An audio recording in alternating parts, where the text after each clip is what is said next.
ఈరోజు మొదటి రోజు ప్రాతకాలమని భక్తి శ్రద్ధలతోటి మహాగణాధిపతి పూజ, పుణ్యవాచనము, అఖండ దీపస్థాపన, అంకురారోపణ, ఈ విధంగా పూజా కార్యక్రమాలు ప్రారంభం చేస్తూ మహన్యాసపూర్వక రుద్రాభిషేకం చేయడం జరిగింది.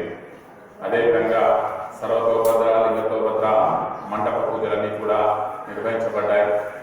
ఇక ఈరోజు సాయంకాలం శుక్రవారం అమ్మవారికి విశేషమైనటువంటి కనుక కుంకుమార్చన ఉంటుంది సాయంకాలం 6 గంటలకి. అదే ప్రకారం కుంకుమార్చన తదనంతరం సహస్ర దీపాలంకరణ సంకల్పం చేయబడింది కనుక మహిళలందరూ కూడా ఆ కార్యక్రమంలో పాల్గొనాలి.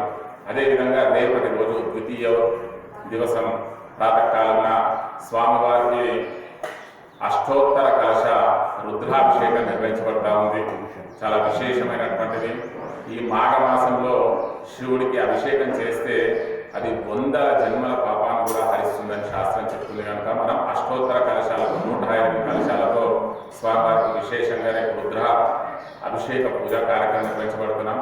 దాని తర్వాత గణపతి, నవగ్రహ స్థాపిత దేవతలందరికీ మరియు రుద్రహారం కూడా హోమం చేయబడుతూ ఉంది. దాని తర్వాత సాయంకాలం చాలా విశేషమైనటువంటిది భవానీ రామలింగేశ్వర స్వామి వారి కళ్యాణ మహోత్సవం నిర్వహిస్తున్నాం. రేపు సాయంకాలం 6 గంటలకి.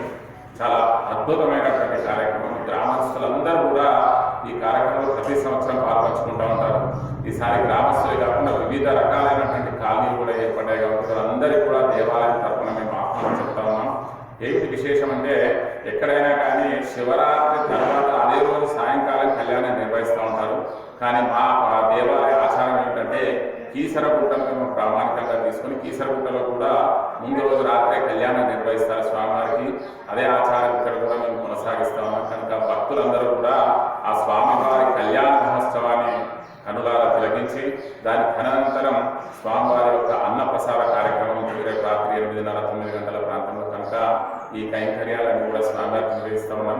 ఇక మహాశివరాత్రి అది విశేషంగా చెప్పుకోవాల్సినటువంటి జన్మకో శివరాత్రి అంటే శివరాత్రి నాడు ఒక్క పూట శివరాత్రి సక్రమంగా ఉపవాసం ఉండి చేస్తే అది జీవితంలో ఒక్క శివరాత్రి జాలక. అంటే మనం అనేక శివరాత్రులు వస్తే మన జీవితంలో కానీ చేసే ఒక్క శివరాత్రి భక్తి శ్రద్ధలతో చేస్తే చాలు అనేకమైనటువంటి పాపాలు హరిస్తాయని చెప్పి శివపురాణం చెప్తూ చక్క ఈ 3 రోజుల కార్యక్రమంలో కూడా ఈ రోజు రేపు ఎల్లుండి ఈ 3 రోజులు కూడా ఇప్పుడే దీక్ష తీసుకోవడం జరిగింది. వీరంతా దేవాలయ కమిటీ గ్రామ పెద్దలందరూ కూడా ఇంకా భక్తి శ్రద్ధలతో అందరూ కూడా ఈ 3 రోజులు ఎక్కడ చూసినా శివనామ స్మరణే వినిపించాలి. దేవాలయమే కాదు, దేవాలయం బయట గ్రామంలో కూడా బులా శంకర భగవానికి శివనామ స్మరణ వినిపించాలని ఈ కార్యక్రమాలన్నింటిలో కూడా అందరూ కూడా భాగస్వామ్యం అవ్వాలని చెప్పి కోరుకుంటాము. ఇంకా ఏర్పాట్ల విషయానికి వస్తే చైర్మన్ గారు కానివ్వండి, కమిటీ సభ్యులు కానివ్వండి, గ్రామ పెద్దలందరూ కానివ్వండి గత నెల రోజులుగా ఈ ఏర్పాట్ల గురించి చందాల కోసం గ్రామంతా ఖాళీలను తిరుగుతూ మంచిగా వైభవంగా ఏర్పాటు చేశారు కాబట్టి వారికి గ్రామస్తులందరికీ కూడా ఆ పరమేశ్వరుడు ఆయురారోగ్య ఐశ్వర్యాలు ప్రసాదించాలని మరొకసారి కోరుకుంటూ భవానీ రామలింగేశ్వర భగవానికి జై. Hello everyone, Namaste, this is Sushmita Banerjee. Please like, comment and share and also subscribe TSR News channel. Thank you so much. Bye bye.